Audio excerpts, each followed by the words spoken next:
All right, guys, welcome to another episode of JFW, the Just Freakin Wrestling Podcast. I'm Dally, and today I'm sitting down with my good longtime friend, Adam Kage. Thank you for sitting down with me and doing this podcast with me. Yeah, no problem.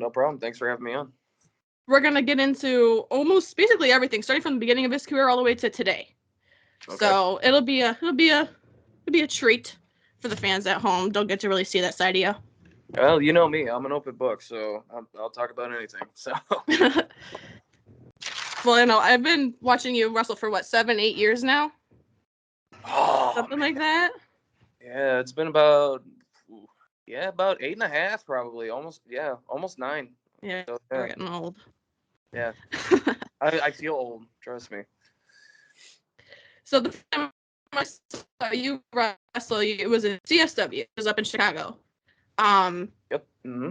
Where did you first start training? Like, how did you start off in the business? Like, who would you reach out to? How old were you? All that.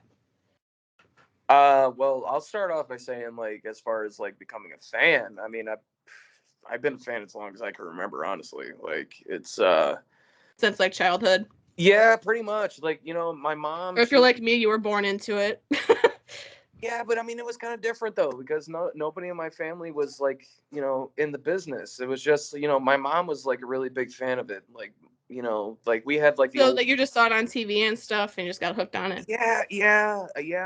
I can't pinpoint like the time where it's like, oh, hey, this was my first match that I watched. But my mom used to have like the old like VHS tapes that she used to record, like the old SummerSlams and, you know, all that stuff. But so good old days. Yeah. We had to record it on the VHS tapes. I remember that.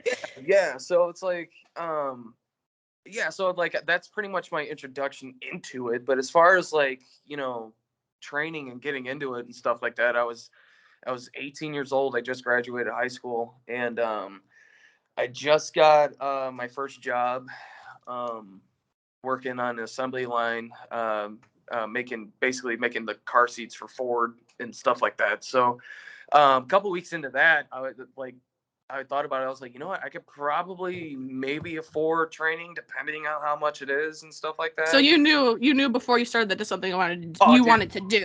Oh, dude, like I basically figured it out when I was like 4 years old. That I can tell you. I was about 4 years old because I remember telling my mom that, you know, hey, I want to be a wrestler type thing, and she's like, you could be whatever you want, honey, type freaking thing, and she probably just blew it off. It's like, just a phase, honey. It's just a phase. Pretty much. You probably think that he'll probably want to be like a garbage man in like 2 years, you know. But no. So I figured out, I was like, okay, I could probably like afford training and stuff like that. So I grew up in Windy City, so I was familiar with like guys from Windy City Pro Wrestling and stuff. You went to some of the shows growing up? Oh yeah. The old studio in Slag Valley and stuff. Like I was there. I was there front row. I was at Battle of the Belts, Hammond, Indiana. You know, I was there. You know, we could have been at the same building at the same time. We didn't even know it. Probably because, you know, it's one of those shows one of those Southland shows. I was wearing my Battle of the Belts 2000 shirt. Remember that? Mm-hmm. And I was there, and I think you said you were probably there too, but you're a couple years younger than me anyway. But no, anyway. So like I messaged Steve Boz, and I was like, hey, you know, I obviously introduced myself and basically told him like, hey, you know, I want to be a wrestler type deal and stuff. I was like, how much would you, you know, charge for me to train and stuff? And he goes, first he asked what my work schedule was, because I was on nights at the time. So it was like 6 p.m. to 6 a.m. It was brutal. But so I told him what my schedule was and stuff like that. And he's like, here, I will train you on the weekends. I think it was early Saturday morning, if I'm correct. It was early Saturday mornings, and I will charge you $20 a session. So I was like, freaking sweet. I was like, all right, cool. Like, I'll do that. And I remember the first day that I showed up to where he had his ring and stuff. I just got off work. I happened to get off work early that day. I think it was like 5 o'clock, 5:30 in the morning. And I picked up my ex-girlfriend and stuff, and when we drove there, and I sat in the car, literally, I got there so early, it was ridiculous. Like, that's how amped up I was. I think I didn't have to be there I think until, everyone gets there a little early sometimes. yeah, like I don't think I don't think I had to be there until like 9 o'clock in the morning or something like that. And I think I I showed know up. when I trained, I like to go there just to like get all my stuff on and stretch and all that shit first. Well, So no, that wasn't my thing. Like, he wasn't even there yet. you were Like, just in the parking lot chilling. I wasn't even in the parking lot. Like, I was like a block down because I didn't want to seem like that freaking crazy, that crazy Mark guy that thinks he wants to be in the freaking business type thing, But yeah, I don't think I had to be there until like 9 o'clock, and I was there at like 7:30. So I'm sitting in my 1990, what was it? I think it was a 1996 Cutlass Oldsmobile. It was a very, very compact car for a guy my size, because I'm not short. Oh, and mind you, at this time he was a lot smaller too. I was very, oh God, how much did I weigh then? I think I weighed like maybe 140 pounds, 140 pounds at least. So yeah, I'm sitting in the freaking car with my girlfriend, with my ex-girlfriend, and she's like, did we have to show up? Did we have to show up this early? I was like, no, but I'm like, I'm nervous, type thing. So finally, 9 o'clock rolls around, and I meet Steve for the Did first you time. live close to there? No, I lived on the south side. So I lived on the south side of Chicago all my life. So basically, where he had his ring was called the Worked Out Studio, because he had like a little gym there, and he was like a personal trainer type deal thing. So from my house to there, it was probably like 45-minute drive if traffic was good. So so yeah, so like days I didn't have to work and stuff, I definitely had to wake up early to get there because traffic. I mean, as you know, driving, because it was past downtown. So obviously, traffic downtown Chicago is like very, very, you know, iffish. Yeah. Yeah. But no, but anyway, so like I met Steve for the first time. He was super cool and stuff, and my first day of training, man, it was a little rough. I'm not gonna lie to you, because obviously I didn't know anything about Were you in anything. sports at all before this? Like, were you in any athletic Yeah, activities? yeah. I played baseball. I played a little bit of football, basketball. I did a little bit of hockey, but baseball was like my shtick, I guess. I mean, I wasn't any good at it as far as like hitting goes, but I was a damn good third baseman. I'll tell you that. But but yeah, I had a little bit of sports background and stuff like that. And like I said, I was an athlete, but I didn't realize, there's a difference between being in shape and being in ring shape. And I learned that like real quick, because running the ropes and stuff like that. I mean, it's just, I think Something my you have to get used to. Your body has to get used to. yeah. I mean, he kind of like eased me into running in the ropes and stuff like that, because he kind of gave me like a heads up already, because he was like, it's a difference. I was like, okay, whatever, dude. And then I started running him, and I was like blown up within like 5 seconds. Yeah. So I think the second day that I actually ran the ropes, I actually puked, because he actually had me like run the ropes. Like, I had the welt on my back, and like it was rough. It was rough. And then the ring that I trained in too was the old Windy City ring. So it was like plywood. It was rough. Like, learning to A bump bit used. yeah. I mean, like taking bumps in that freaking ring, man. It was like I don't miss it, but at the same time, I'm glad I learned in that ring, because it prepared me for, And then when you got a ring that was new and had more padding, it was like heaven. Well, yeah, that's what I'm saying. Like, that's what I'm saying. Like, I'm grateful for actually learning in like an You were old, prepared for the worst, yeah. yeah, because I'm thinking like my first show, I'm thinking like it's gonna be like this freaking ring, and then I was like, oh, cool. I mean, it's still stiff, and it doesn't feel good by any means, but it was better than the ring I trained in, that's for sure. So who, like you said, you got into wrestling when you were a child, watching on TV or whatever. Who were some of your like the main guys that stuck out to you? Like, who was like the guy you looked up to, like your idol, so to say? Yeah, so it's funny because I'm 26 years old. So by the time like I remember like anything with like wrestling was like 98, 99. Mm-hmm. So obviously, Stone Cold was one. I was a big Stone Cold fan, like everything. Like, um, basically when I was a kid, I wanted to be Stone Cold. Yeah, like every funny quick story about that. So we actually came back from a Windy City show that night. And I don't know what I did, but my mom was like super like mad at me for something, and I hid underneath the kitchen table, and my mom was like, "You get out from under there and stuff," and I gave her the finger. And the only reason why I gave her the finger because it was like, oh, okay, Stone Cold does it, and mind you, I was like 4 years old. Yeah. So that's a testament of how much I wanted to be Stone Cold. Other wrestlers, as far as that goes, Undertaker, Owen Hart was really big. I mean, even like later on, once I like started to like understand the business more and stuff like that, Owen Hart is like on the very, very, very, very top of the list. Mm-hmm. Yeah, so I would probably say that those guys. Oh, and Bret Hart, obviously, I can't forget Bret Hart. But obviously, those guys right there, Stone Cold, Undertaker, Bret Hart, Owen Hart. I mean, you could even throw Shawn Michaels in there. I mean, those are the guys, that I honestly looked up to and like I watched and I was like, that's what I want to do. Yeah, it's hard to answer them questions sometimes because even though like we're in our mid-20s or whatever, being around wrestling your whole life, it's like all the history, what's happened in times that you didn't, you weren't even born yet. But like the Right. only time that I really remember watching is probably like the Attitude Era.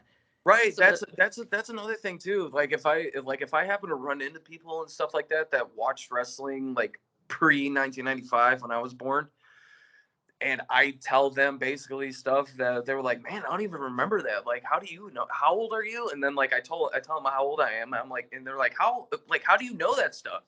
yeah, And there's always people that bring up guys, and I'm like, I don't know who that is. There's like someone from like the 80s or the early 90s. I'm like, I don't know. Like somebody like I'll talk to and mention like, okay, Hulk Hogan, Randy Savage, Like the big names, obviously we know all the history behind that, but like anything little, right. And then that like I mentioned somebody like Rick Martel, and nobody knows who I'm talking about. I'm like, dude, you don't know who the model Rick Martel was? Strike Force when he was with Tito Santana and stuff like that. Like people don't know that stuff, and then they're like, how do you know that stuff? Because that was like before you were born. I'm like, dude, and I hate using this term because it's been used so many freaking times, but I'm a student of the game. You know what I'm saying? It's like I wrestle. That's honestly my freaking passion. So like I I know everything about wrestling before I was born, and obviously I know about wrestling after I was born. You know what I'm saying? So it's like people kind of get caught off guard about like how much knowledge like I know, and it's like it's probably the same thing for like other guys my age. You know what I'm saying? It's just like you have to be in the business to understand, and all that stuff. So yeah, a wrestling fan is a different breed, man. I tell you. Oh, it is. I mean, that's obviously that's what I Some tell my. people just don't get it. They don't get it. They're like, you like what? Why? Well, that's what I tell them, and it's like wrestling's a different thing on its own. You know what I mean? You either love it or you hate it. Yeah, because when I first started dating my wife, and I was like, oh hey, I'm a professional wrestler. He's like, oh, like the TV stuff. I was like, yeah. And then like I brought her to a show and stuff like that, and like she understood nothing. You know what I'm saying? Like nothing about the business. I mean, she's obviously smartened up now, um, but yeah, being a wrestler is a different breed. And another thing too, being a wrestler's wife is a different freaking breed in itself also. So it's like, yeah, wrestling, the wrestling business, whether you're in the business being a wrestler or somehow like in the connected to family wrestling, or something. Yeah, it's a different breed. You're a part of it, and then you it's like your lifestyle. It really is. It really, yeah, no, it is, and it's just like that's what I'm saying. It's you can't. Once you're in, you're in. Is like there's no way out of it. Like even if you like hate it after a freaking while, it's just like okay, like I hate the business and stuff like that. It's like, oh hey, can you make it to the show on whatever date? And it's like, oh yeah, I'll be there. So I have a weird question. Sure. Who is Kid Twist?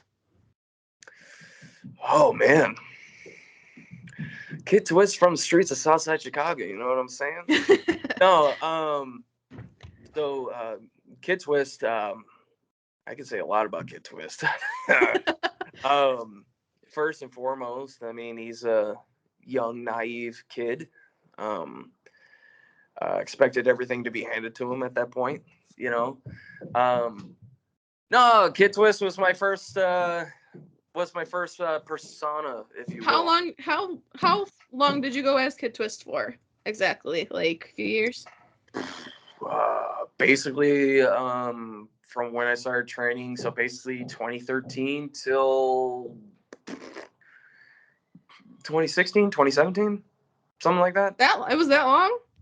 Yeah, it was a bit of a run, you know. Yeah, man, it's like I still have my old tights. No,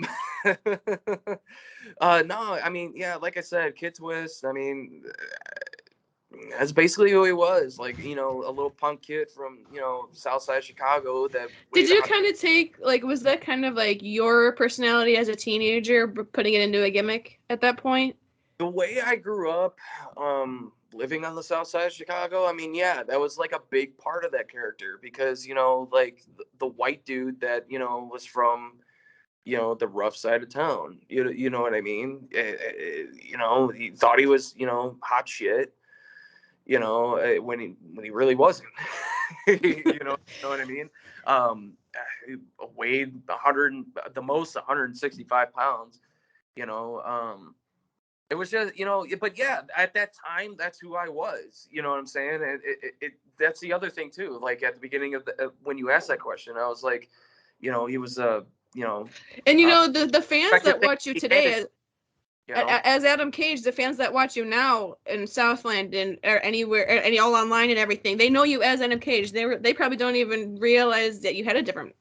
Well, you wrestled for as long as you have. That was the other funny thing because yeah, I've been wrestling for 8.5 years, and I had a conversation with somebody at one of the recent Southland shows and stuff, and it happened in passing, like I mentioned that, hey, you know, I wrestled here in, you know, 2014, and they were like, really, I don't remember you because, and I'm like, yeah, and you also looked a lot different.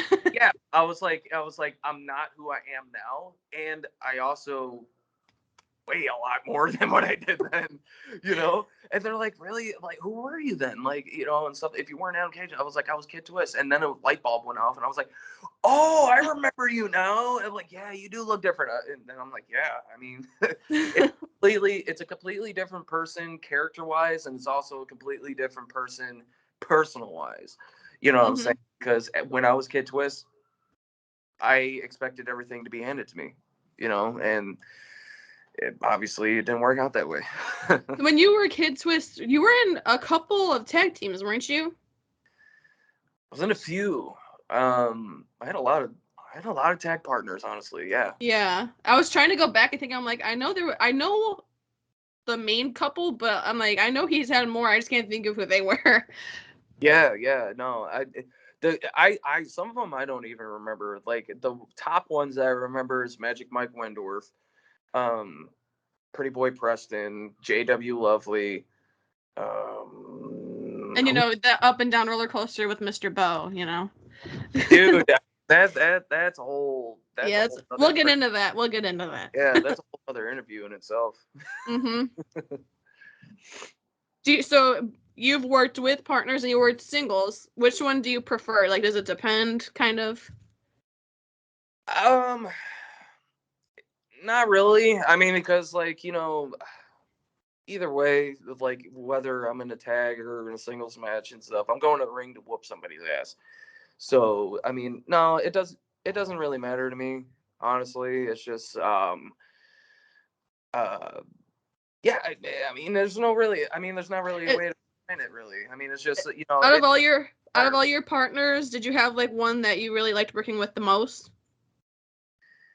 Like the one that you had that like connection with in the ring, you know? I hate saying it now, because of, you know, what happened and stuff like that. But honestly, my favorite tag partner was Bo Anderson. It's the chemistry, you know. Well, that's what I'm saying. Like me and Bo trained together. Mm-hmm. Stuff, you know, like I know him as much as he doesn't want to freaking admit it. I know him and he knows me. You know what I'm saying? So it's like anytime we You guys tag, can read each other. yeah, that's what I'm saying. Like anytime we tag together, I mean, we've tagged a few times. You know, it's like anytime we tag together, like I was there at the right spot, he was there at the right spot. You know what I'm saying? So it's like honestly, probably him. I would probably say he's probably my favorite partner. It's, I hate saying that now, you know, because you know. I mean, you did. I mean, it wasn't like you turned your back on him or anything. It was all him. So, You know, the funny thing is, it's like every time we tag together and stuff like that, he always had like a salty end to it. You know what I'm saying? So it's like it wasn't me; it was always him. So, but yeah, I mean, honestly, like I said, he's probably the guy that was, you know, my go-to if I needed a tag partner. I gotcha. So, you've been wrestling 8.5, 9 years. You said. Do you have like a specific moment up till now that you would say like is your most memorable moment in your career? Oh, there's a couple. Obviously your first match. Like I remember everything about that day. Like I remember Who when was your first match again? Did you say? I'm sorry. it depends. Because I was involved in a battle royal for like the first time I was actually like in a ring, and then like a couple of weeks later I was in a tag match. So it depends what depends what people want to know. You know what I'm saying? Yeah. I But mean, I both, wouldn't really say Battle Royale was your first match. okay, fine. Then we'll talk about the tag match. But I mean, I mean, that's just my opinion. well, yeah, but even so, like I remember everything about both days. So the day with the tag match, it's like I remember it was so dumb. So I knew ahead of time that I was going to be wrestling and stuff like that. And Steve Boz comes up to me and he goes like, because I'm Irish and Slovakian, like I am Me pale. too. Yeah, like I am pale. Like there's no tan bone in my body. So he comes up to me and he goes, you're probably going to want to get a spray tan. And I was like, what for what? And he's like, well, a lot of these guys and stuff like that, they're they have tans and stuff, and then you might want to get a spray tan. I was like, okay, so like that was at training one day. So then I go home and I, tell my wife, well, my girlfriend, but she's not my wife. But I tell her, I was like, yeah, so I think I have to get a spray tan, and she literally busted out laughing. Yeah. And like she's like, "Are you serious?" And I was like, "Yeah, that's what he told me to do." So I was, so she did all of it for me because obviously I have no idea how to freaking book a spray tan appointment, you know. So we get there and stuff, and I literally had to strip down to my underwear and have this nice little lady spray me down. I literally looked like a freaking skinny Oompa Loompa. And the day of the show, um, I had it on my palms. So the day of the show, it was a really bad storm out that day. Like half the streets were like flooded and stuff. And I texted Steve and I was like, "Hey man, like I'm gonna be late." And it was like, "How late are you gonna be?" I was like, "I don't know. It depends how bad traffic is." So finally, I get there, and I wasn't like super late, but I was later. I was late, based on the time I needed to be there. And I get there and I kind of have an idea what I'm doing. And then he's like, "Oh, hey, you're going to be in a handicap and it's going to be a squash match." I'm like, okay, I was mad. Like I was super pissed, and finally stuff changed during the day because I think they realized like how pissed I was about it and stuff. And, you know, we go out me and Mike Wendorf, we both had the same first match. We go out there and we wrestled this team from Tony Scarpone's freaking training school, which that was the first and last time I've ever seen them.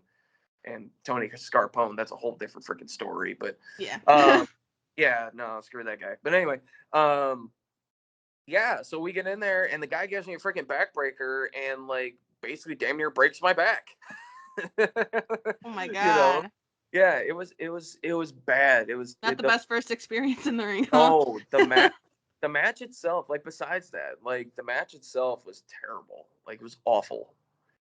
And yeah, that was my first match. It was a stinker, and Was it just a couple minutes? I don't remember how long it was. I mean, honestly, it was probably more or less like 5, 6, 7 minutes. But honestly, being in the ring and how bad it was going and stuff, like, it felt like a half hour. Like, it was terrible. It was that match was oof.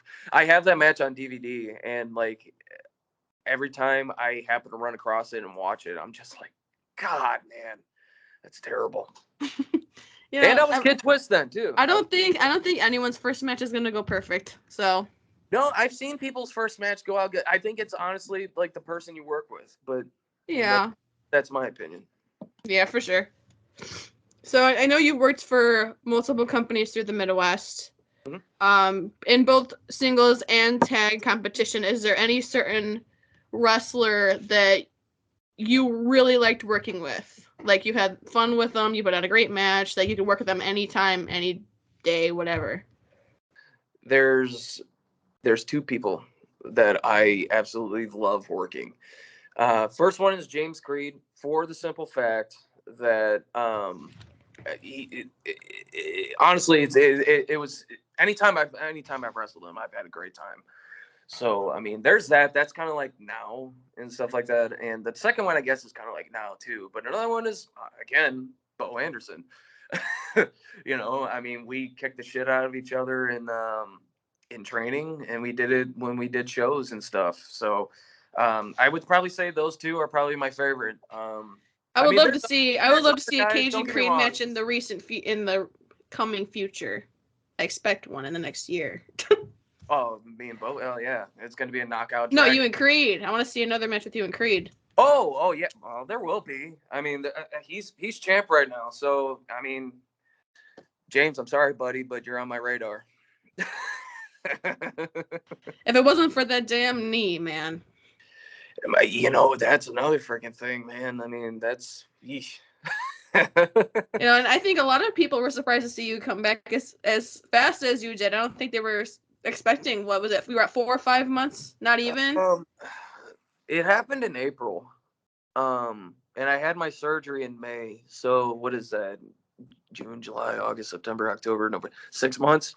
So didn't the doctor say like about around 9, 6 to 9? What he told me was basically he was like, if you want to do anything active again, because at that point I already told him like, hey, I wrestle and stuff like that, and I still play hockey every once in a while too. So it's like at that point he knew I was physically active, so he was like, if you want to do any of that and stuff like that, if you stick to the personal, the physical training and stuff like that, you could potentially be back in 6 to 7 months. But since like this is your first time like tearing it, and this is your first surgery like ever, like it really was like first surgery ever in my life, he was like, there's a good possibility that it'll probably be about like more or less 9 to 10 months. So I was like, God, man, that's gonna freaking suck. So I just went to personal physical training and stuff like that, and I just stuck to what they did, and I did it at home. My wife helped me out a lot with that and stuff, and finally, when it was time, the doctor was like, hey, your knee looks pretty good. You could probably get into a little bit more physical activity and stuff. So I mean, I got on the ice skates and stuff. I was skating around. I coached my son's hockey team, so I went out and skated, and it felt pretty good. And had another doctor's appointment, and I told him, I was like, hey, I've been ice skating like a lot, and my knee feels freaking great. And he was like, okay, let's do a couple, tests and stuff. So he had me do like squats and stuff like that. So basically stuff that you did at like physical training, and he was like, yeah, you probably could wrestle again if you wanted to. And I was like, how soon? He was like, you could probably do it right now, because you look pretty freaking good. I was like, okay, cool. And then that's when I was like, I'm back in, and the opportunity came. Oh, well, that's good. And it probably helped that it was like your first time having surgery on that knee. There wasn't like any previous damage that had to go over or anything. So I'm sure that helped. Well, I recovered from 3 different things, because when it tore and stuff, I not only tore my ACL, I also tore my meniscus.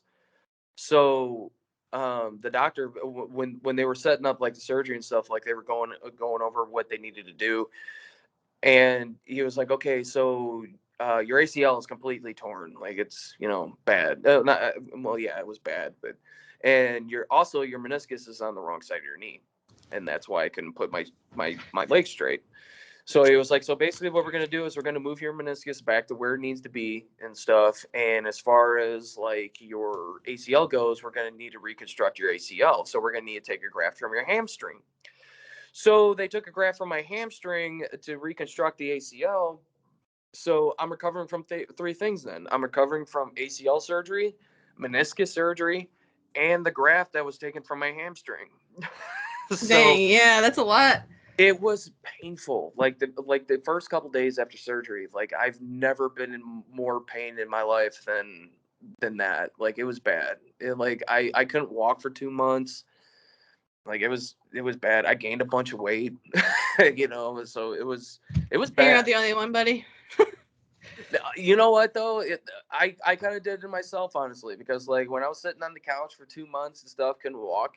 I ate, I door dashed almost every day, and I drank and I drank beer. So I Yes. mean, I kind of did it myself. But I'm down from where I was. I think when I first started like working out and walking and stuff like that, I think I was almost 260, and I'm down to like 240 now. So I want to lose more, obviously, but yeah. Was there a point in time after when you were recovering that you were scared that you weren't going to be able to wrestle again? After my surgery and when I first started going to physical therapy, because physical therapy and stuff was, I mean, it wasn't painful, but it was hard, because I never went through anything like that before. I never went through a surgery where I needed that, you know what I'm saying? So it was like first when I was on the crutches and couldn't walk and stuff like that. Obviously, the first thing that pops in your freaking head is like, I'm going to be on crutches forever. I'm never going to be the same. And then finally, once you're off the crutches and you're starting to like gimp around and stuff like that, because you're, taking your first steps in 2 months, then it's like, okay, I'm walking around, but I still don't think I'm going to be, good enough to go, because obviously my leg wasn't that straight yet, which is kind of my fault because, I was a big baby as far as like, you know, stretching it and stuff like that. But I ended up powering through it and stuff. And then finally, I was able to walk and run and jump and do all that stuff. And then finally I was like, okay, maybe I can do it again. But yeah, there's always that doubt in the beginning, Yeah. So you can surprise yourself. I definitely did. Sorry, I'm kind of jumping all over the place here. You're good. So is there one person, I know you said that who you like working with the most and who you've tagged with and everything. Is there one person in the independent scene that you haven't worked with that you would love to work in the future? Brian Pillman Jr. Hands down. I've seen him work even before he went to AEW. I've seen him work and stuff like that. If I somehow run across a freaking opportunity to work Brian Pillman Jr., man, that'd be awesome. But yeah, that as far as independents go and stuff like that, yeah, that is honestly my number one dream match right now. And what about like just all around dream match? Like if you could pick one person to get in that ring with, who would it be? See, there's not just one person. Yeah, you can't pick just one. You can't. Yeah, that's what I'm saying. Like there's multiple people. I can name a few off the top of my head. Bret Hart, obviously. Like if I was where I was now in like 1994. Yeah, so you would want them in their prime. That's what I'm saying. Not today, but like with them in their prime. Well, that's what I'm saying. If I was my age in 1994, 100% Bret Hart. The other one would be Owen Hart. I mean, obviously back then because Owen's no longer with us, but but yeah, Bret Hart, Owen Hart. I mean, it's still possible nowadays, but I mean, he's still retired. But if I can somehow work it out with getting in the ring with the Undertaker, that'd be awesome. Who wouldn't? Well, yeah, but as far as like the current roster goes and stuff like that, man, Roman Reigns is one. Darby Allin is one.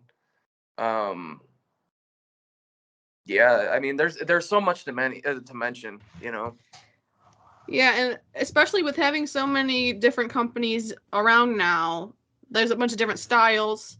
And yeah. There's a bunch of styles, you know what I mean, and it's just like I often wonder. It's like I wonder how my style will clash with someone like, you know, Brian Pillman, the junior style. You know what I'm saying? So like, it's stuff like that that gets me thinking.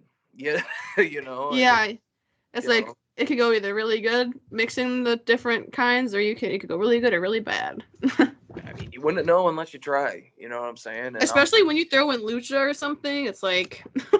hey man, I worked for Lucha Libre Total in Chicago for like a couple shows and stuff, and I did okay there. Them guys are crazy. I'm like. Well, I did okay there, and then I ended up moving to Missouri and stuff, and disappeared for a couple years. So Yeah.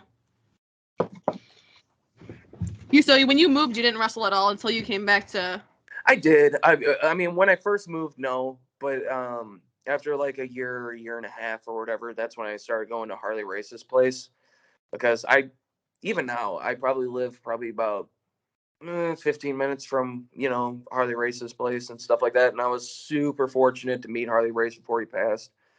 Um, so yeah, I was training there for a little bit, and that's when I messaged, you know, the man himself, Hunter Payne, and I was like, hey man, if you need any, you know, extra guys, I'm your guy, you know. But yeah, I did a little bit of wrestling here. It wasn't like the whole freaking time, you know, I was living here and Just stuff. here and there. Yeah, I probably took about a year and a half I'm off. sure it had to be kind of intimidating going into a locker room where you don't know anybody. It was, you know, but at the same token though, it was just like, you know, I kind of felt like how I did when I first had my first match, because honestly, when I had my first match, I didn't know anybody except Mike Wendorf. You know what I'm saying? But I mean, other than that, oh, and Steve Boz, obviously, of course. But yeah, I didn't know anybody then either. You know, so it's like you kind of got to jump in with, you know, obviously both feet and stuff like that, and make the best of it. I hear you. Mm-hmm.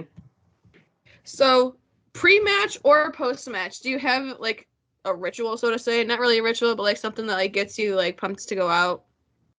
So driving to wherever I'm wrestling to and stuff, I just blast a bunch of music. Well, I know you got long drives too.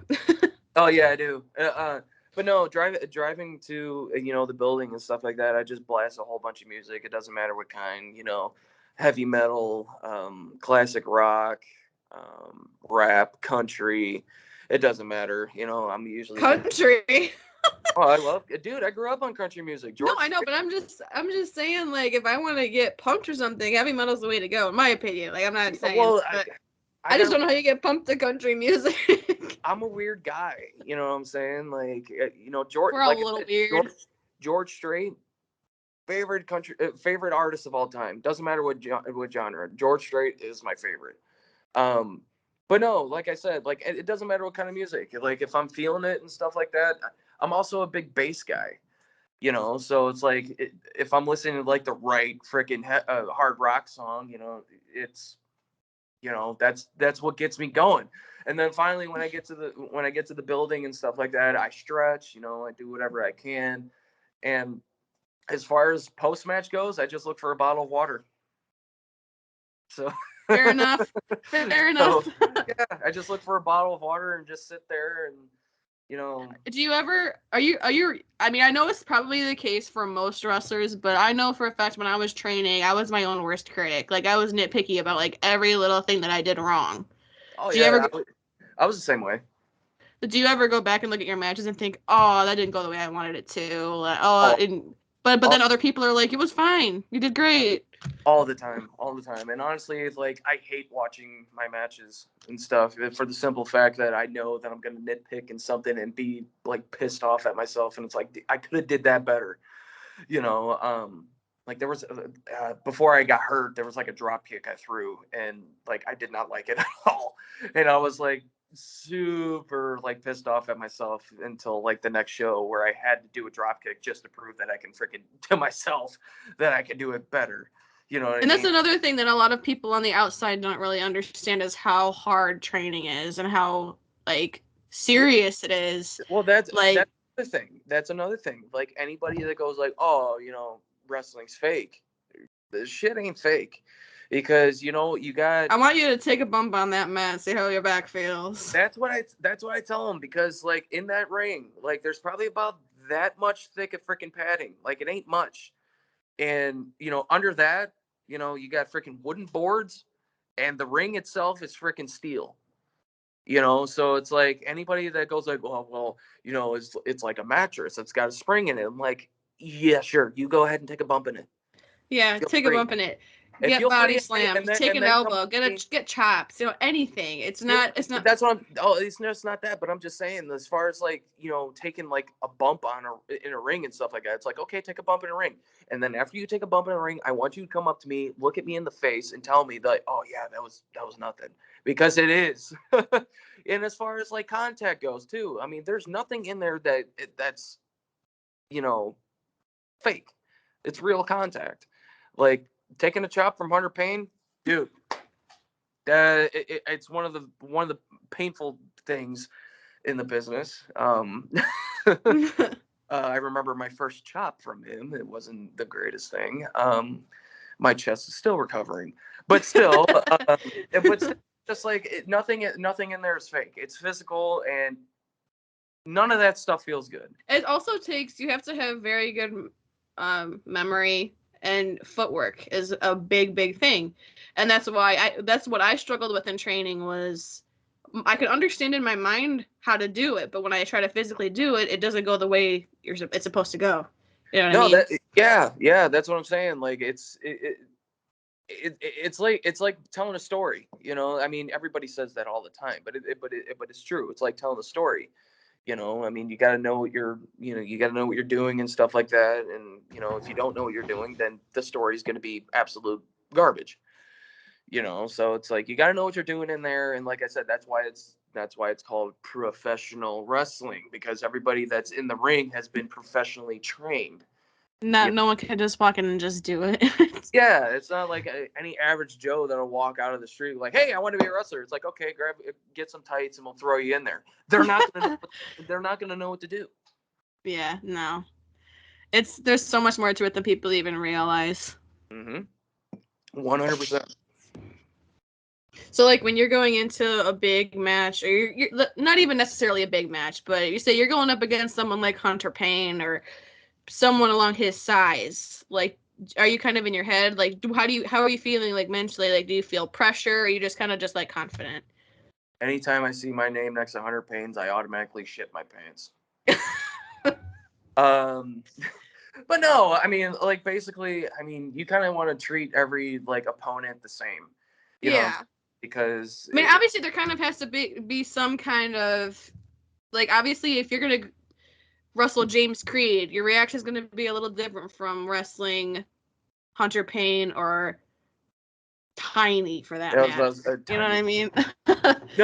No, yeah. I mean, you gotta approach it differently and stuff like that. But also at the same time, you gotta have the same mental. You gotta prepare mentally.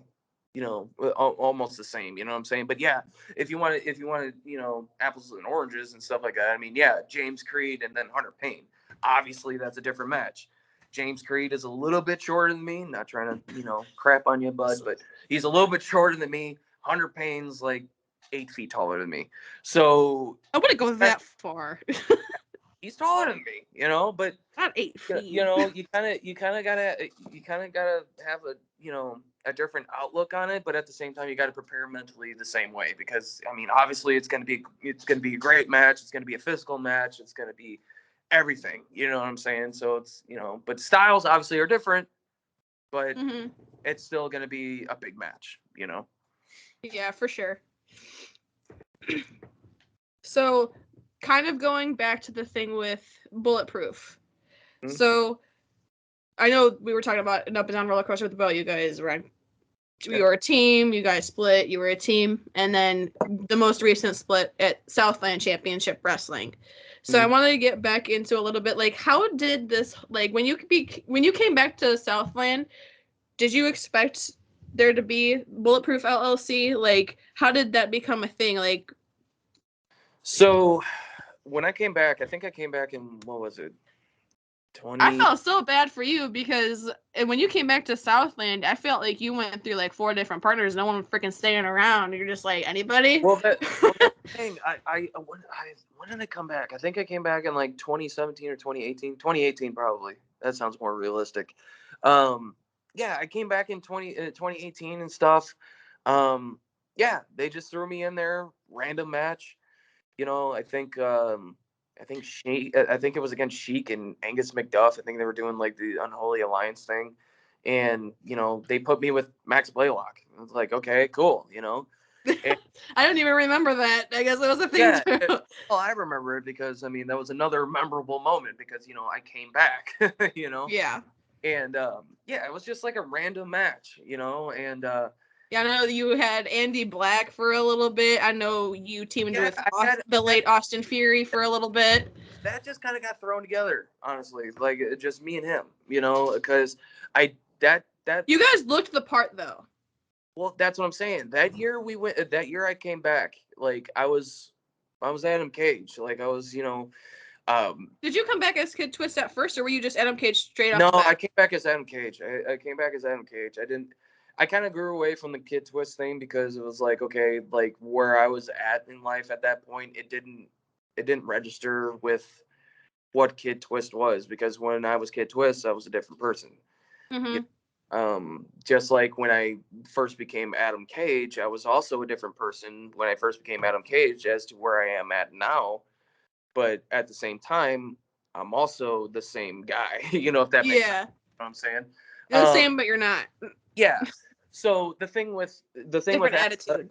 The thing with Andy Black, it was just like, okay, we're gonna do this, Strays thing, and I was like, okay, or Revolt thing. Sorry, Strays was before that. I was still Yeah, that was another thing. Sorry, got confused. But they were like, okay, we're gonna do the Revolt thing, and I was like, okay, cool, let's do the freaking Revolt thing. Like I was looking to make an impact, you know what I'm saying? Because when I came back as Adam Kage, nobody knew who I was. I mean, I looked different, I was a different name, they hadn't seen me in a few years. So I was like, I'm looking to make a freaking impact. And me and Andy, we went in there and we honestly tore shit up. Like people are gonna laugh at that, but you know what? Laugh at it all you want, because we actually we tore it up. Because we had people talking. Like we walked in there with freaking jeans on that were ripped. You know what I'm saying? We walked in there with the freaking bat. We walked in there with the bandanas. We whooped people's ass. I don't give a damn what people say. We whooped ass. And the whatever happened with Andy Black. There's actually one specific match that I remember when you teamed with Andy Black. I can't remember who his partner was, but I remember there was a match with Rough Crossing. That's actually the show I got hurt when I wrestled. I think that's why I might remember it. So that's another reason why I shit my pants when I see I'm wrestling Hunter Payne, because I got hurt wrestling Hunter Payne. Yeah, that was another thing. Like he wrestled Rough Crossing. I ended up taking a tombstone, which didn't necessarily feel great. Yeah. But your knee was already hurt at that point. Not necessarily, because I like going into that show, I didn't really have knee problems. I take that back. I kind of did have knee problems, but it wasn't to the effect of, oh, hey, my knee's hurting. You know what I'm saying? Like it would cramp every now and then, but it wasn't like anything. Like I thought it was just because, oh, hey, I was sitting down too long. You know what I mean? But when I did the match with Hunter Payne, he got me. It was 2 separate matches. It wasn't a tag match. Yeah. It was okay. 2 separate matches. Andy went on to go face off Rough Crossing earlier in the night and stuff, and what happened there happened. And then it was time for me and Hunter Payne, and I go out there, everything's going good. He picks me up for a reverse atomic drop, and I did it, and everything felt good. And then he picked me up for another atomic drop, and then that's when my knee just went out. And at that point, I didn't know necessarily what was going on, because at that point I was just trying to stand up, and I couldn't. Just knew something was wrong immediately. Yeah, like at that point, like I just couldn't. So after a while, it was probably more or less like 2 minutes, but it felt like 10. And after a while, I just stopped trying, and I was just like, whatever. And Andy helped me to the back and stuff, and like I couldn't put any pressure on it. You know, my wife came back there, and she wasn't necessarily happy about it, and all that stuff. But going to the hotel that night was not necessarily fun because when I try to sleep, I move a lot. So when you're trying to move a lot with a ghetto ass bag of ice that's taped with hockey tape to your knee, it doesn't work very well. So the next morning when I woke up and stuff, I hobbled out to the car and stuff like that, and surprisingly enough, I was able to drive because it was my right knee, and it was just bad. It was just a bad situation. But going back to the revolt thing, yeah, me and Andy tore shit up, and then Andy ended up getting in trouble and getting fired and stuff like that. And the opportunity came to work with Bulletproof LLc because Did Bo come to you personally, or was it like a Southland decision? He contacted me, and he basically said like, hey, because again, like I said, he knows me and I know him, type deal. You know what I'm saying? Personally, Bo, like I've known him as long as I've known you, and Bo was in my wedding. He was a groomsman in my wedding and stuff, and he was like, hey, we have a spot open in Bulletproof LLc, come on in. And I was like, okay, because I was still looking to make that freaking impact. You know what I'm saying? Like I was getting there with the revolt and stuff, but the hammer dropped. You know what I'm saying? So it's like at that point, it's like, okay, I'm looking for the next opportunity to make an impact. And when I joined Bulletproof LLc, I honestly believe I made that. For sure. Yeah, I've always been a fan from the beginning. I've loved the whole thing you guys did, even having Keist in your corner. Like I just found everything from start to finish was great. When we walked out, some of them cheered us. That's how it was so good that it was almost hard not to cheer. You know what I mean? Like how could you not? That's what I'm saying. We made an impact. We made an impact. I made an impact. Obviously not just me, but Bo made an impact too. Like we all did. You know what I'm saying? So it's like if people can come out and be like, okay, hey, yeah, Bulletproof LLc, they're bad guys and stuff like that, but God, they're making their mark, and we did. I'm still upset to this day that I never got to see a tag title run with you guys. I wish I would have seen that. I think a lot of people would have wished to see that. I'm a little disappointed in that too, but But you know what? I guess everything happens for a reason. That's what I'm saying. The way things end and stuff like that, it's probably a good thing that we didn't. Exactly. Yeah. So now they have this thing with VJ Price now, and you guys have been kind of going back and forth at it. You guys wrestled last month. Didn't really go as well as I'm sure you had hoped. Yeah, they kind of got away with a greasy one there. And part of that, and honestly, part of that's my fault. You know what I mean? I kind of got the emotions kind of got the best of me on that one. It just shows they have to cheat to win. That's just. Well, yeah, that's one. That's just one of those things. Because I know people like to say a win is a win, but. Yeah, because like I said, VJ Price is going to cut these promos and stuff like that, basically saying, the Bulletproof LLc replaced, a dud with a diamond and all that stuff. It's just, here's the thing: if you can beat me straight up, okay, fine, I can buy into that. You know what I mean? But if you have the little skinny shit, Doug Keist, jump up on the apron to distract me. Again, which is also my fault because I should probably know better than that. And I was getting ready to freaking clobber his ass. It's just. Not to mention, I don't know where Bo was. Bo was probably out hiding somewhere. Well, he found out I was back, and then he's a chicken shit. He ain't gonna show up. But if he shows up at Christmas Bash, I'm like, hey, he knows where I'm at. He knows where I'm at in the locker room. He knows that I'm gonna be out in the ring and stuff. So come on down, buddy. But as far as like VJ Price goes and stuff like that, if you're gonna cut these promos and basically build yourself up to be like something huge and stuff like that, beat me straight up first.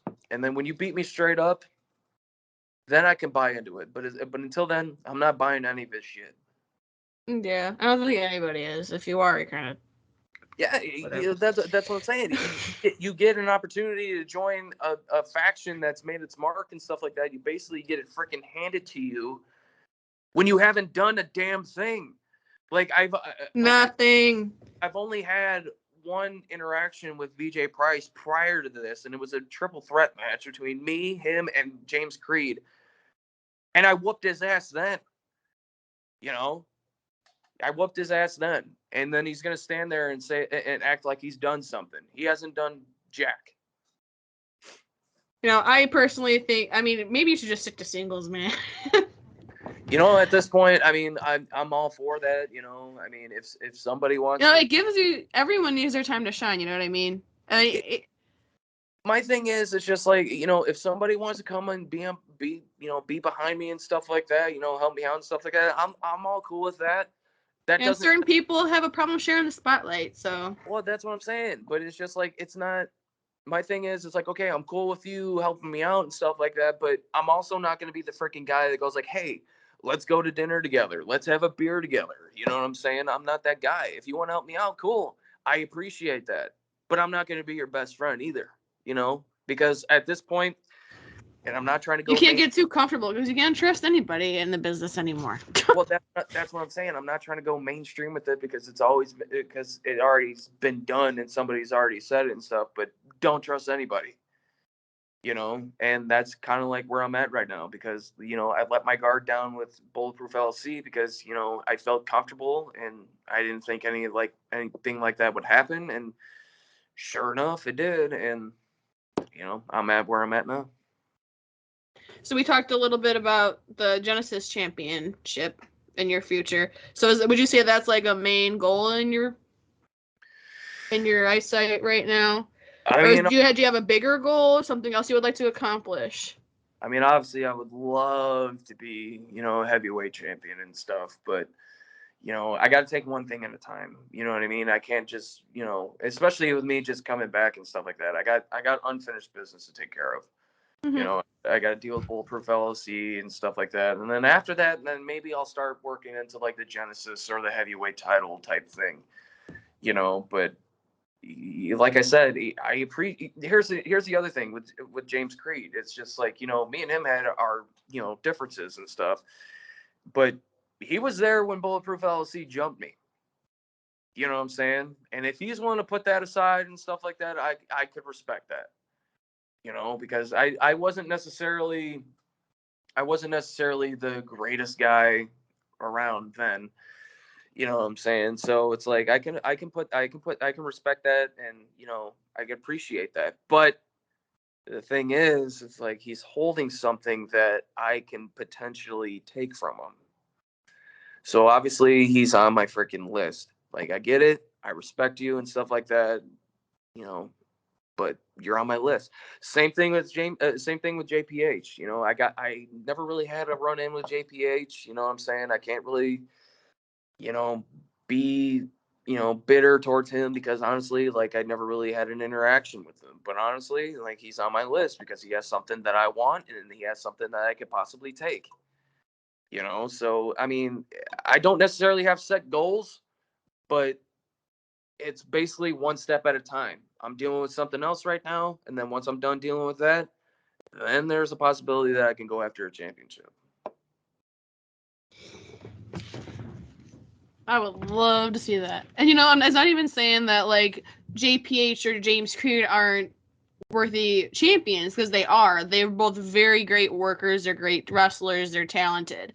But Creed still being so like new to the business, still was like 2-3 years in. Like, I don't think he's even scratched the surface yet of. Well, that's the scary part also, because if you're saying that, it's like, okay, he hasn't scratched the surface, which I completely agree with. Imagine what he can do when he does. Yeah. Because like I said, he's already champ. He's already champ. Now, give it another year or two. Well, you have a reason to be bitter about it, though, because it's like every time you seem to get a chance at something big, something bad goes your way. Either it's someone turns on you, you get injured, it's just like there's a bunch of shit going on, and you just kind of get thrown to the side, and then someone else gets the opportunities you should have gotten. Well, That's what I'm my saying. opinion. I'm not saying anything. No, That's no, just no, my no, no. opinion. No, I get it. And honestly, like a lot of that is true, honestly, because But you know what? The longer it takes, like the more experience you get, the harder you work, the better you'll be.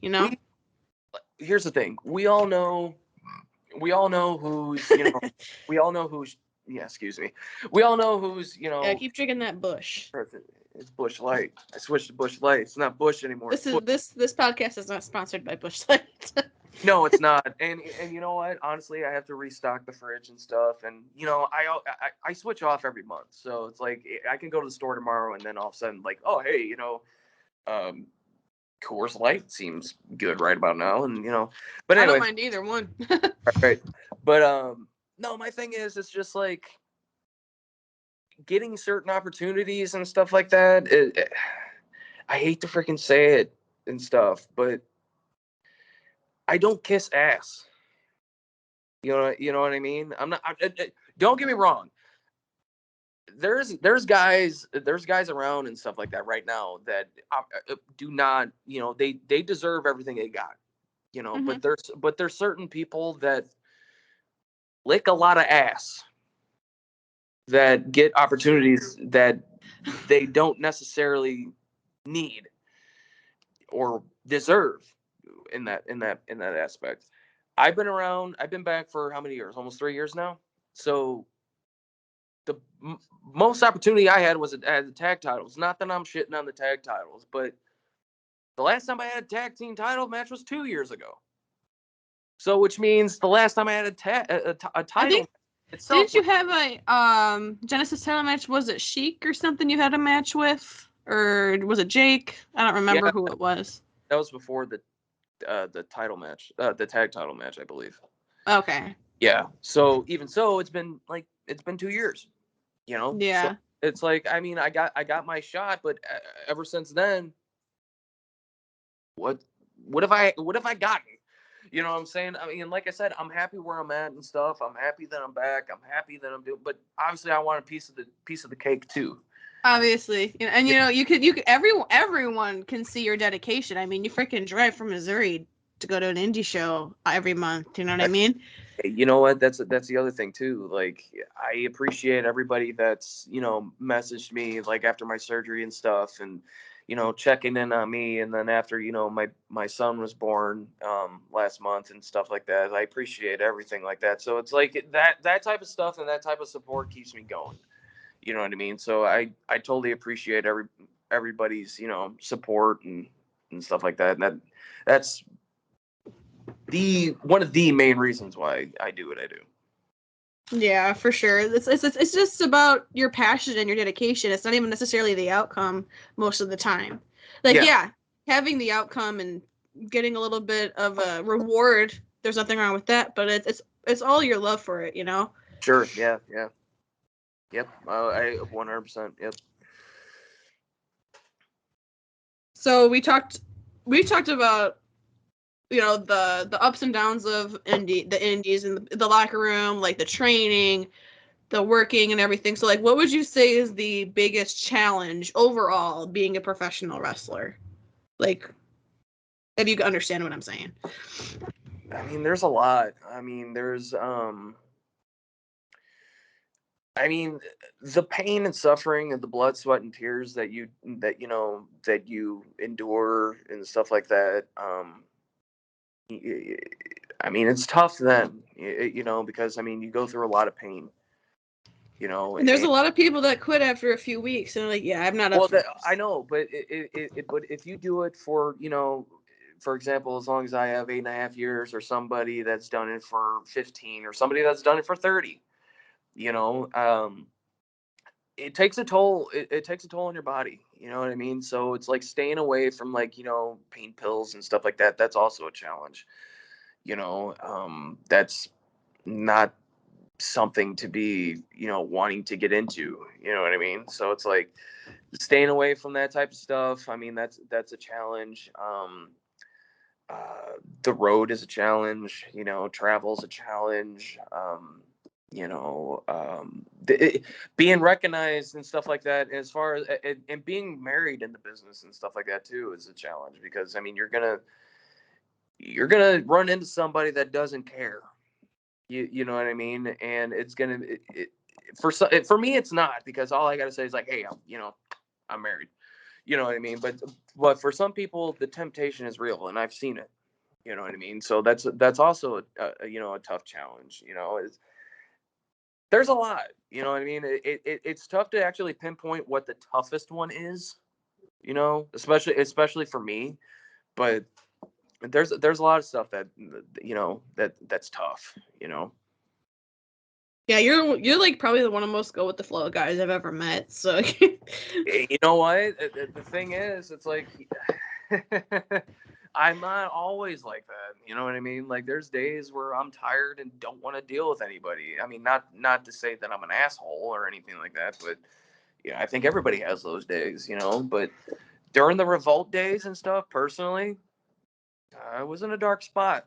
Personally, when I was in revolt, not because of like the business or anything, but personally, I was in a dark spot. So it's like, I'm glad where I'm at now. I'm a different person than what I was then, and yeah, I mean, I'm me. I go with it. yeah. So just stepping away from wrestling just for a second. What do you have any other things that you like to do? Any hobbies or anything outside of wrestling that you like to do? No. Drink, sit at the bar, watch hockey, No, baseball. I enjoy a beer too every now and then. No, I coach my son's hockey team. That's pretty fun. I like doing that. I obviously, yes, I'm a big hockey fan. Obviously, I mean, you can tell by the the stuff I have hanging up. I mean, we're inside my garage bar that I built and stuff, and like everything, like over there it's like the championship banners. I got a Bears flag over here. I got a bunch of stuff. So I'm a big sports guy. So like I watch a lot of sports. I do play video games. I try to play video games, whenever I can and stuff. I mean, having kids and being married and stuff like that, it's kind of tough. But when I can, I do play video games. Um, I also love music. Like I try to make my own music and stuff. And Were you in a band in the past? Just to bring that up for a second. yeah, I was. I was in a band. I was a singer. I was in the band. I was in a band for a couple of years. That started. I think junior year of high school. And I think that ended probably, I don't know. I was like maybe, yeah, I think I was probably about 19 when that stopped. Um, yeah. So like I said, I like a lot of things. I like hunting too. That's another thing I like doing. So. I got plenty of things to keep busy, and obviously above that, I love being, a dad. So with my 3 little hoodlums. So, yeah, those are things that I enjoy and I like doing and stuff. So everything's good here. That's great. Glad to hear it. Yeah. I'm excited for January. If you know, you know. Oh yeah. When is it? I think that's January 28th or 29th? No, no, 28th? 27th? No, 28th. no. It's a Saturday, isn't it? Yeah, it's a Saturday. It's the 28th, I think. It is Saturday. I think that's the 29th, though. I don't I know. don't care. We're going to the Rumble, I man. We're going to the Royal Rumble. I gotta look at the calendar. I'm not good so with excited. dates. I'm not good with dates. Oh, I'm excited too. I'm so excited. I'm super excited. I'm so excited. Royal Rumble is like the one pay-per-view I was on my bucket list. I'm like, I have to go to a Royal Rumble. You just gotta bring your ass down and stuff. I mean, dude, the dome. I mean, the dome itself. I mean, that's freaking huge. Like I've been to the dome for concerts, and I've been to the dome for like monster truck things with my son and all that. It's huge, And like every time I'm in there, I'm like, dude, like this would be a great freaking stadium for like a big show. You know what I mean? So it's like, I'm glad I have you down in Missouri. I have connections because nothing's coming up to Illinois. There ain't nothing big enough in Illinois to freaking run anything out of anymore. I mean, if they run United Center, I mean, United Center's bigger than Rosemont. Allstate, yeah. Yeah, I mean, I still call it Rosemont. See, I'm that old Chicago, guy. It's the same thing, right? It is the same thing, but the thing is, it's like, yeah, when did they switch names? They switched names at like 2000 something, but yeah, it used to be called Rosemont Horizon, and then I still call Guaranteed Rate Field. I still call it Comiskey because when they first opened, it was Comiskey, so I still call it Comiskey. I still call it Sox Park. You know what I mean? So I'm just that old Chicago guy living in St. Louis.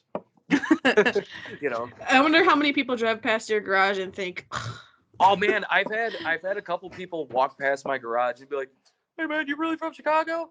I'm like, "Yeah, I'm not that jagoff from Missouri that doesn't like any of the bandwagon fan." Yeah, you know what I'm saying? Like, it's like, no, I was born and raised in Chicago. I lived in Chicago until I was 19.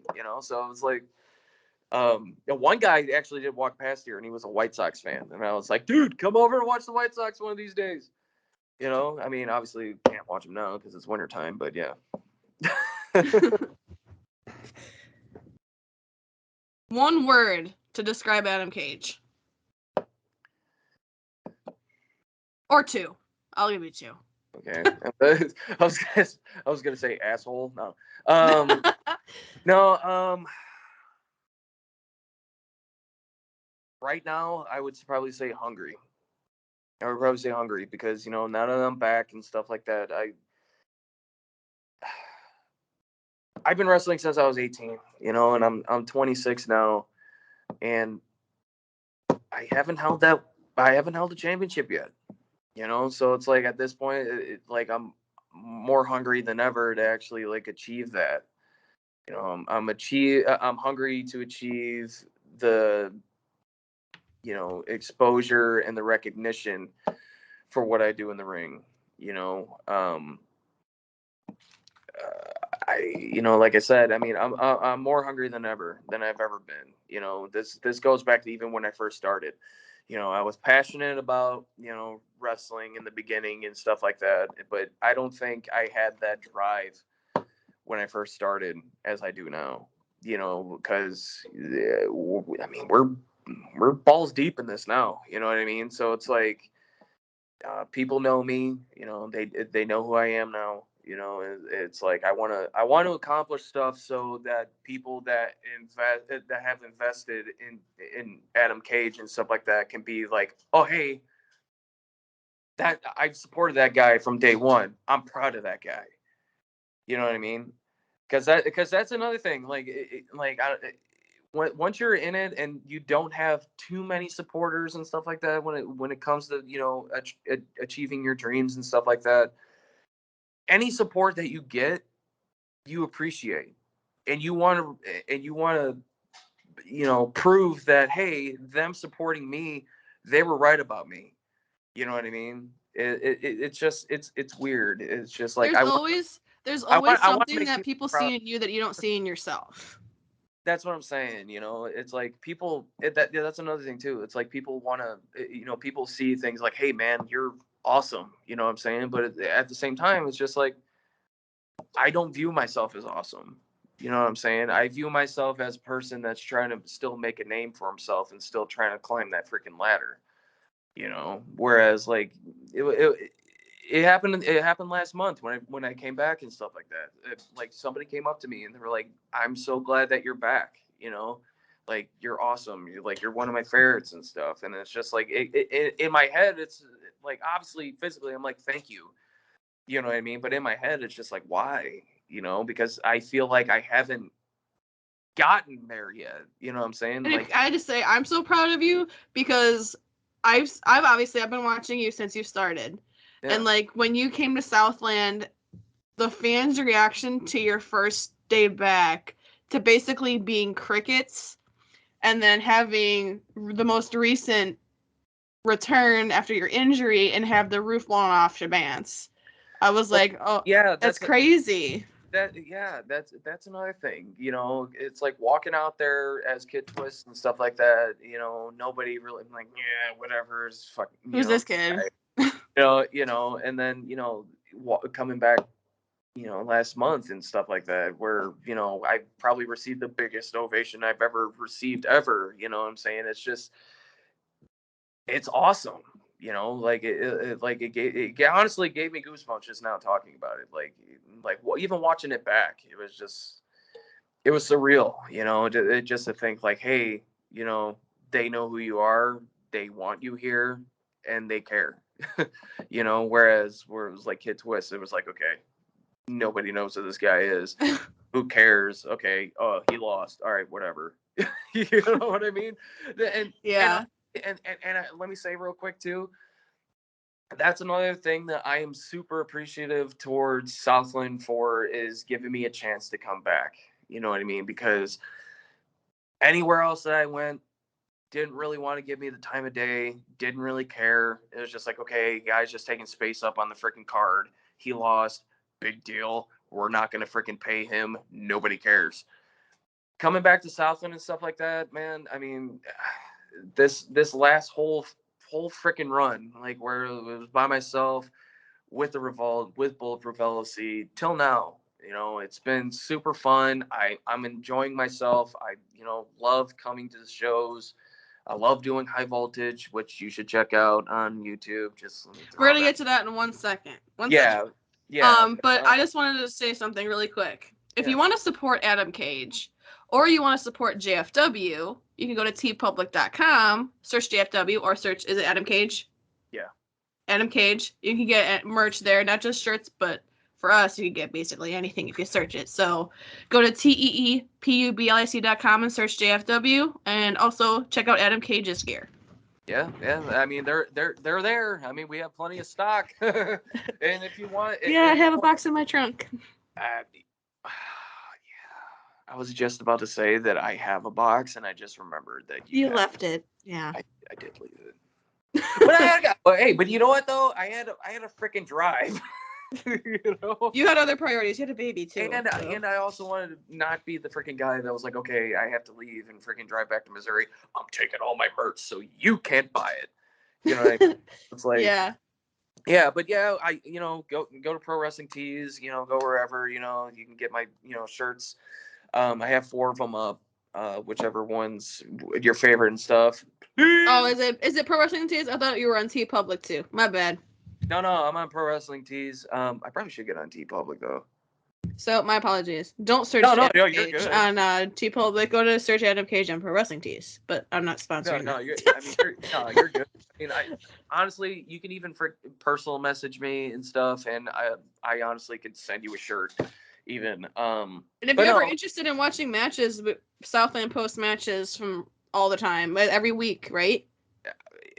We try.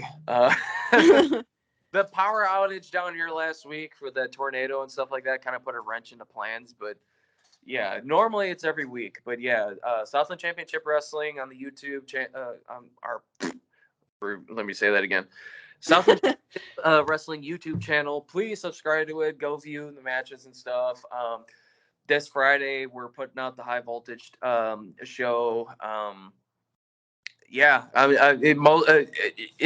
weather is good and if my schedule's not too crazy and stuff like that, we put out videos every week and stuff. But this Friday, definitely, no matter what, I don't care if it's my house blew down. I'm gonna go that far. High Voltage will be on the YouTube channel on Friday. So kind of getting into High Voltage now. I don't know. The last episode did not get released yet, right? No. That I'm honestly still working on it. But pictures from the show have been posted. So I think a lot of people have kind of seen what happened at the end of the show with a certain company that I don't like to name, but kind of have to. POW. You know what? You say POW, and I automatically think like boom, clap, boom. Yeah, go on. What the hell, man? What is going on? Like, I don't even know how this shit started. I just look on Facebook one day. I'm like, let me say this. 12 shots to the back with a freaking crutch. My back is killing me right now. I'm sure it is. And here's the thing. I'm gonna put this out there, and I know Travis, he's the GM for High Voltage and stuff like that. But I'm gonna put this out here right now, and I'm sure he'll let me do it because he loves me. He loves James Creed. So he'll let us do it. Come back to High Voltage, pal, and catch us when we're ready. That's what I'm saying. Like, okay, like I'm not trying to. Here's the thing. You roll 15 guys deep when into a training center. Into a training center with when not even a quarter of the roster. Well, yeah, like not a quarter of the roster. Like the remaining roster, if you exclude a couple of the guys, are rookies. Yeah, that's what I'm saying. Like, you walk in looking like a bunch of schmucks. I think I told you, I was like, dude, they look like some random dude off the street that put a POW shirt on. You invade a 8-year-old's birthday party. Here's the thing, man. If you want to make a statement, don't do it at a freaking training center or at a birthday party. Come to the freaking pay-per-view where we have guys. I mean, we have a freaking show coming up next weekend, so when we have guys like Hunter Payne there. We have guys like what's his name? Sean Mulligan, Max Holiday. Yeah, Sean Mulligan, Max Holiday, Ivan Manson. Come when we have all them there, okay? Because you know what? You're 15 guys against what? What was it? Our 6 guys? Yeah, that's a fair match, guys. That's a fair match. I hope you're proud of yourself, guys. With your You've accomplished so much. With your crutches, with your bat. Use your fists. Stop being a puss. And you know what? And you know what? Saying that. They're not going to show up Saturday. They're going to have the balls to show up Saturday. They probably won't. And if they do, guess what? We're ready for you. And if you try to sneak behind us and stuff, you're probably going to kick my ass for everything I freaking said. But guess what? I'll even say it afterwards. You guys are pusses. Fight with your fists. Fight when our roster's there. Don't beat up on the rookies. I don't know what they were trying to prove. I really don't. That's what I'm saying. You're trying to prove something. Prove it when the roster's there. We showed up. Hey, hold on a second. Let me make this real clear too. We showed up when you guys were there, your whole roster, and we whooped all your asses. And you can't even show up to our pay-per-view. That speaks volumes. Yeah, besides you, JPH, and Creed. That was basically like everyone else. That was the only 3 people that weren't rookies. Everybody else were rookies. And you know what? Hey, let me. Chris Ward was there too. Yeah. Chris was there too. Chris. Chris. I wasn't actually there, but I saw the pictures. So. Yeah, Chris St. Michael was there too. But here's the thing: they just wrestled a 20-minute match. Okay, and you know what? The first 2 people in that ring were me and James Creed after they got jumped. James Creed was first, but then I followed briskly after him. But still. And you guys had weapons too, man. That's what I'm saying. It's just, So here's the thing. I don't know in detail what the whole thing with POW is. First of all, nobody tells me nothing anymore. But I know Southland does not do anything without having a good reason behind it. So I'm sure there's a great reason behind it. I know POW is the longest reigning company in the Midwest or whatever. Like, yeah. I don't know. But like, it's just been a back and forth thing. It's kind of like a war going on now. And I'm just like, I'm trying to follow it, and I'm just like, I don't understand it either. And from what I understand, they came at us. So it's like, I don't necessarily know. We just threw the first shots. Yeah, it's like I don't necessarily know what their problem is, but they have a problem, and we're willing to address it. That's just that. I mean, that's from the whole roster. I'm pretty sure the whole roster would agree with me saying that we're willing to address it, but they need to show up to our pay-per-view first for us to address it, not a training center. You know what I mean? So, come at guys like Ivan Manson, Sean Mulligan, Max Holiday.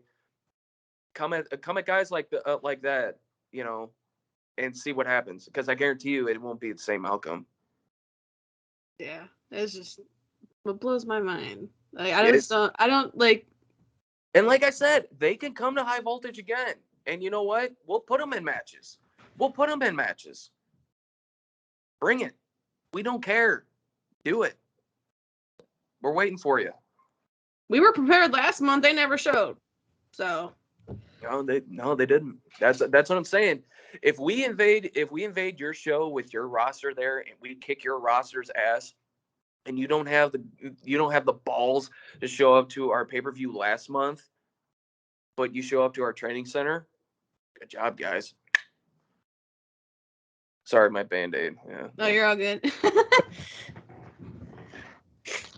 Yeah, I'm interested to see where this whole little feud thing goes. I mean, I wouldn't call it little. It's kind of big, but yeah. I'm excited to see. I mean, not only that, but it'll be new faces, new talent too. So yeah, that's the upside. You know what I mean? I mean, we'll get new guys in there. We'll get new fresh faces and stuff. I mean, they're going to get their ass kicked, but I mean, still, it's still fresh faces, and I mean, it'd be good for the product.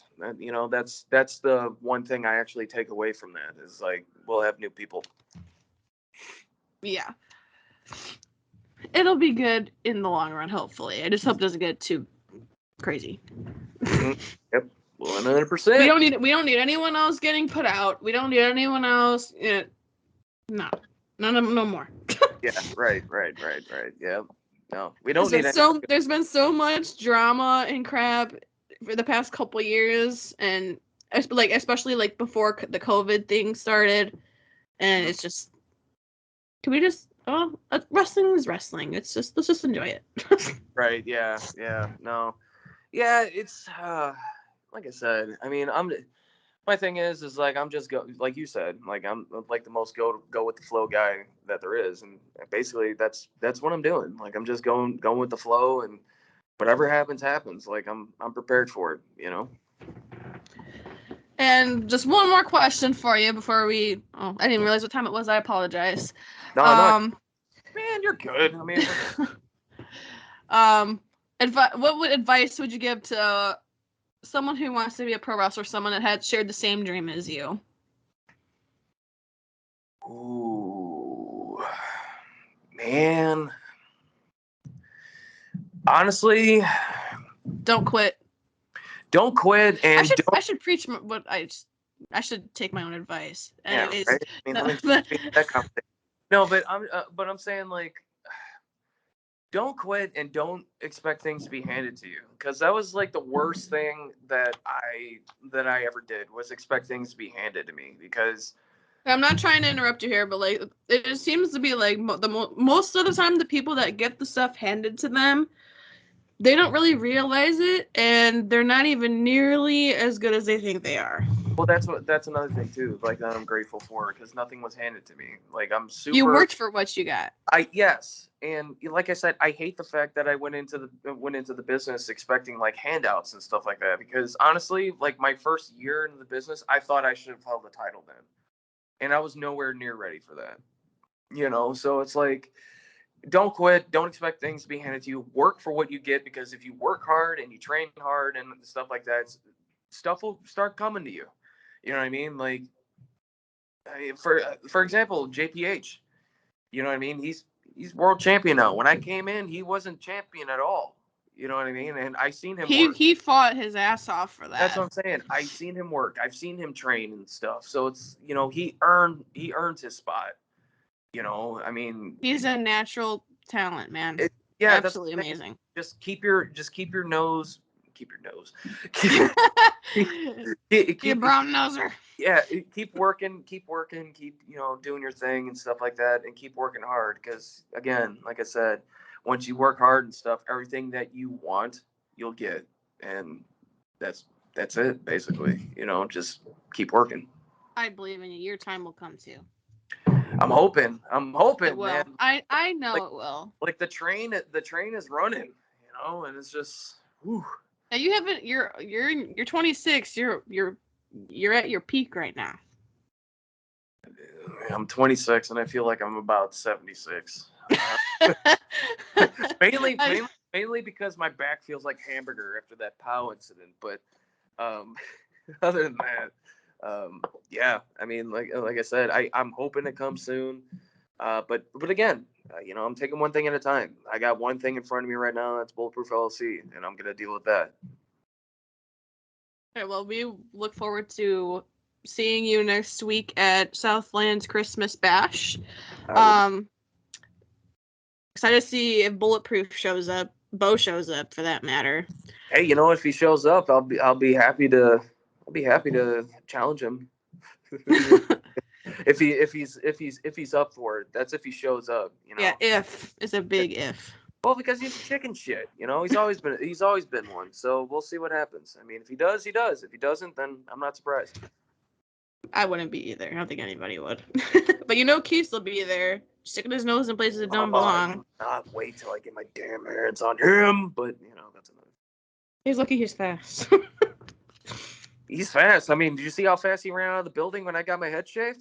Mm-hmm. Man, I've never seen anybody. He was gone. Like I'm like, he was fast. Man, he ought to try out for a freaking football team. But you know, right. Well, we are running out of time, so I apologize about that. I didn't even realize how long we were going, but you know, time flies when you're having fun, I guess. And I had fun. I definitely had fun. You guys listening, if you guys follow Southland at all, or any of the other independent companies around the area, if you have anyone you would like to have JFW interview, any ideas who you'd like to hear from, hear their story, and what they've gone through in the business, please reach out to us, message us on Facebook, Instagram, Twitter, anything like that. Please give us your feedback. We would love to hear from you. Follow us on all social media as well. We're at YouTube, Southland Championship Wrestling on YouTube, and also Just Freakin Wrestling. Mm-hmm. Thank you so much for talking with me. And I even learned a few things about you that I didn't even know before, and I've known you for 9 years. Hey, you know, you think you know a guy? No, I appreciate you guys having me on and stuff. Like, this was super fun, and hopefully we can do it again. Yeah, and it's good to have the fans kind of see a side of you that they don't really get to know their true story, you know? It's not like we're on WWE where they have documentaries released, you know? Well, you never know. Southland might come out with some documentaries, too. I mean, they won't be as long, but I mean... but yeah, I mean, we might come out with something, so stay tuned with that. That might be a new project, but you know. Yes, and make sure to keep an eye out for High Voltage being released on the YouTube channel as well for Southland. Yes, that'll be this Friday. I think it'll probably be about 7 o'clock or 8 o'clock, either one. I don't know. All right, so High Voltage Friday. Yeah, it'll be Friday, most definitely. So. But yeah, thanks for having me on and stuff like that. I appreciate it. Again, hopefully we can do it soon. Like this was. Yes, awesome. Hopefully next time I talk to you in an interview, you'll be holding some gold. Awesome. I mean, I got those if you want me to go grab one. Real quick. I'm sure I can find some around here too. Yeah. But thank you again, Adam. We will see you on Saturday at Christmas Bash, and we'll see you on High Voltage and then at Christmas Bash as well. And we're excited to see what the new year brings for you and all of Southland. Thank you, and we will see you guys next time, all right? See ya.